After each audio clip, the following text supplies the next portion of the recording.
व्यास जी कहते हैं, तदनंतर बलदेव जी अपने बंधु बांधवों के दर्शन के उत्कंठित हो नंद गांव में आए। उस समय संपूर्ण गोप और गोपियां उनसे पूर्वतः मिली। बलराम जी ने सबको आदर देते हुए सबके साथ प्रेम पूर्वक वार्तालाप किया।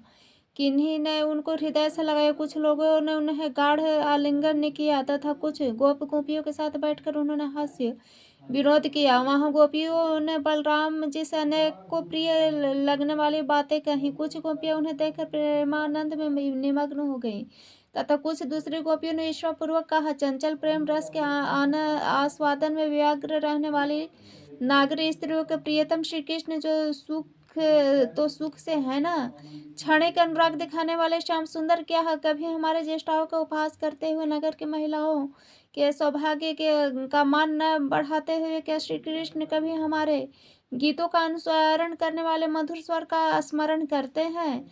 क्या एक बार भी अपनी माता को देखने के लिए यहाँ आवेंगे? अथवा उनकी बात कहने से हमें क्या लाभ? कोई दूसरी बात कहो, यदि हमारे बिना उनका काम चल सकता है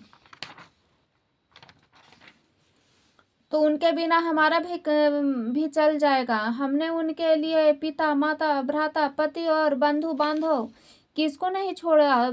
फिर भी वे तो कृतज्ञ न हो सके। तथापि बलराम जी, क्या श्री कृष्ण कभी आने के लिए विषय में आपसे बात करते हैं? दामोदर, श्री कृष्ण का मन तो नगर की स्त्रियों में आसक्त हो गया है। हम पर अब उनका प्रेम नहीं रहा, अतः अब हमारे लिए उनका दर्शन दुर्लभ ही जान पड़ता है। भगवान श्री कृष्ण ने गोपियों का चित्त आकृष्ट कर लिया था।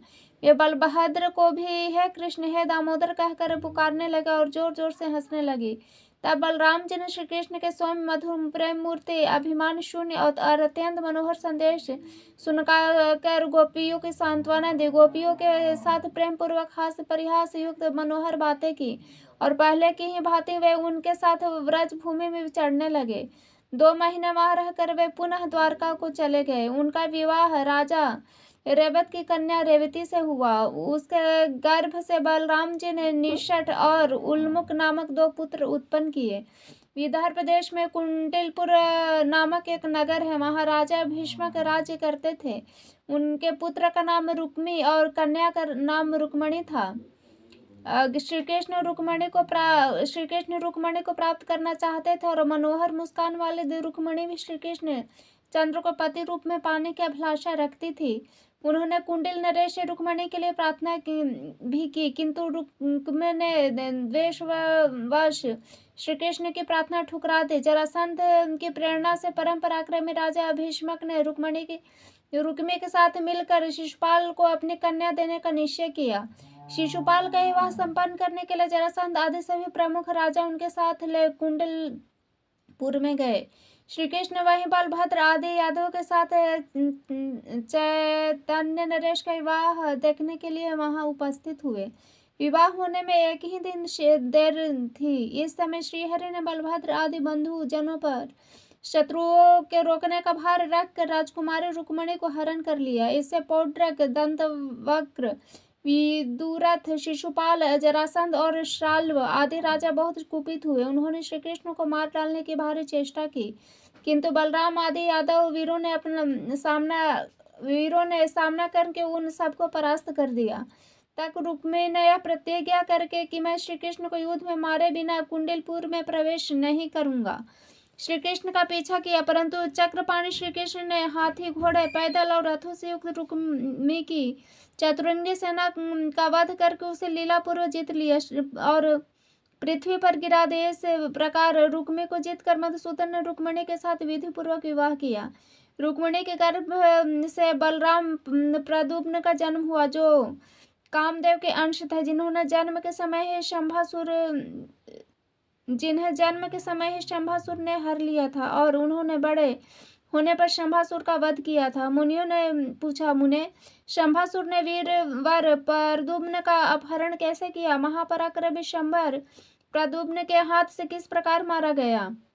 व्यास जी बोले, ब्राह्मणों, शंभासुर काल के समान विकराल था। उसे यह बात मालूम हो गई थी कि श्री कृष्ण का पुत्र प्रद्युम्न मेरा वध करेगा, अतः उसने जन्म के 6ठे दिन ही प्रद्युम्न को सूतिका गृह से हर लिया और उन्हें ले जाकर समुद्र में फेंक दिया। वहां उस बालक को एक मत्स्य ने निगल लिया, किंतु उसके जठराग्नि से तप्त होने पर भी बालक की मृत्यु न हो सकी। तदंतर मलेच्छों ने अन्य मछलियों के साथ उस मत्स्य को भी मारा और असुरों में श्रेष्ठ शंभासुर को भेंट कर दिया।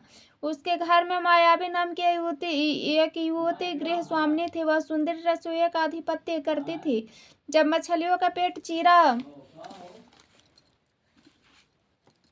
चीरा गया तब उसमें मायावती ने एक अत्यंत सुंदर बालक देखा, जो जले हुए कामरूपी वृक्ष का प्रथम अंकुर था। यह कौन है?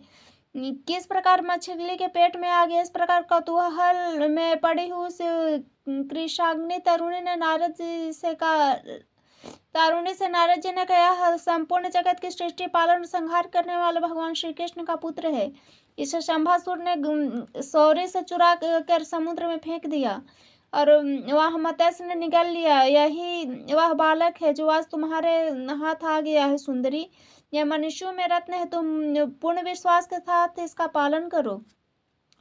देवर्षि नारद के यूं कहने पर मायावती ने उसका बालक का पालन किया। उस समय अत्यंत सुंदर रूप देखकर वह मोहित थी और बचपन से ही अत्यंत अनुराग पूर्वक उसकी सेवा करने लगी। जिस समय वह बालक युवावस्था की संधि से सुशोभित हुआ, उस समय वह गजगामिनी बालक प्रतुप्न के प्रति कामना युक्त भाव प्रकट करने लगी।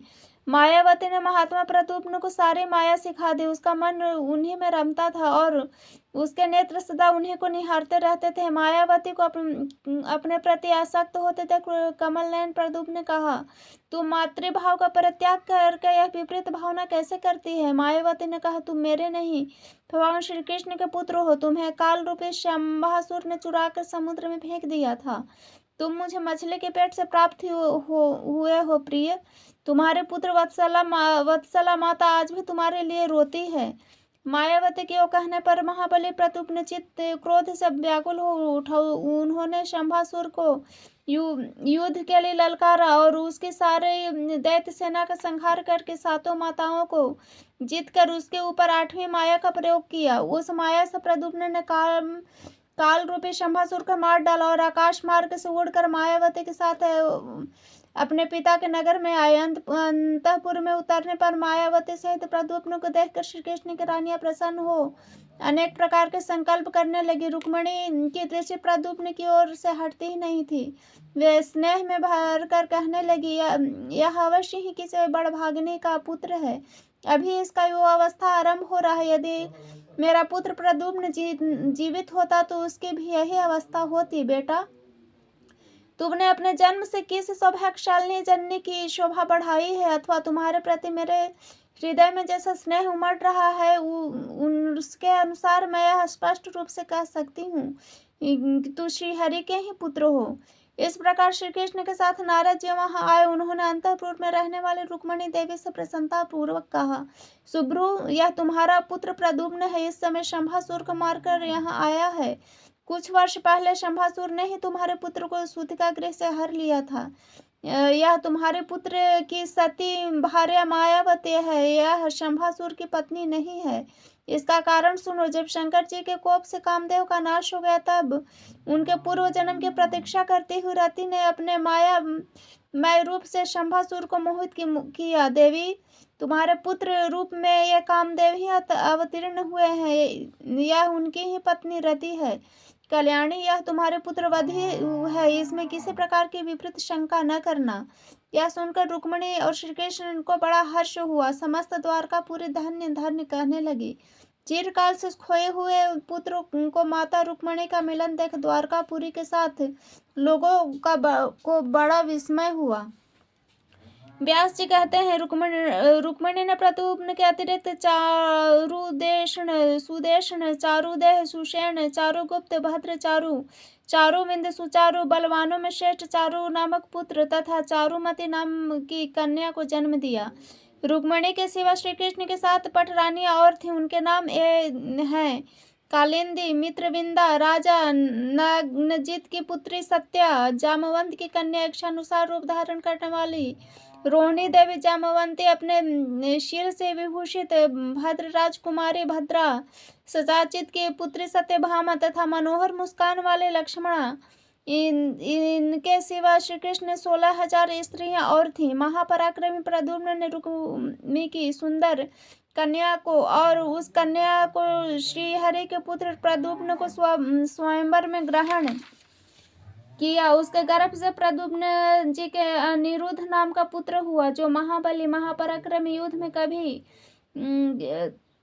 न कुंठित होने वाला, बल का समुद्र तथा शत्रुओं का दमन करने वाला था। अनिरुद्ध को भी रुक्मी की पौत्री ने वरण किया। यद्यपि रुक्मी श्री कृष्ण के साथ लाग डांट रखता था, तो भी उसने अपने दौहित्र अनिरुद्ध के साथ पौत्री का विवाह कर दिया। उस विवाह में बलराम आदि यदुवंशी श्री कृष्ण के साथ रुक्मी के भोज कट नगर में गए। विवाह हो जाने पर कालिंगराज आदि ने रुक्मी से कहा, राजन, बलराम जुआ खेलना नहीं जानते, तथापि उन्हें जुए का बड़ा भारी व्यसन है, अतः आज हम लोग उनको जुए से ही परास्त करें। बहुत अच्छा कहकर रुक्मी ने सभा में बलराम जी के साथ जुए का खेल आरंभ किया। पहले ही दांव में बलराम जी 1,000 स्वर्ण मुद्रा हार गए। उसके बाद भी कई बार उनकी हार हुई। यह देख मूर्ख कलिंगराज दांत दिखाते हुए बलराम जी का उपहास करने लगा।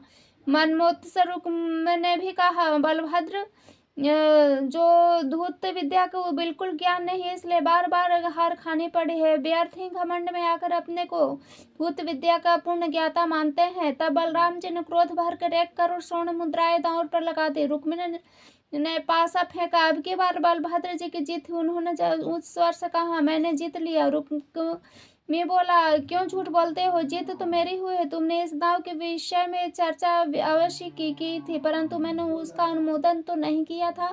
ऐसे दशा में भी यदि तुम्हारी जीत हुई तो मेरी जीत कैसे नहीं हुई? इसी समय महात्मा बलराम जी के क्रोध को बढ़ाते हुए आकाशवाणी हुई, जीत को तो बलदेव की ही हुई है। रुक्मी झूठ बोलता है। मुंह से अनुमोदन सूचक वचन न कहने पर भी जो उसके दाव को स्वीकार करके पासा फेंका है, इस कर्म से उसका अनुमोदन सिद्ध हो जाता है। इतना सुनते ही बलराम जी क्रोध से लाल आंखें करके उठ खड़े हुए। उन्होंने जुआ खेलने के पासे से ही रुक्मी को मौत के घाट उतार दिया। फिर कांपते हुए कलिंगराज को बलपूर्वक घर दबाया।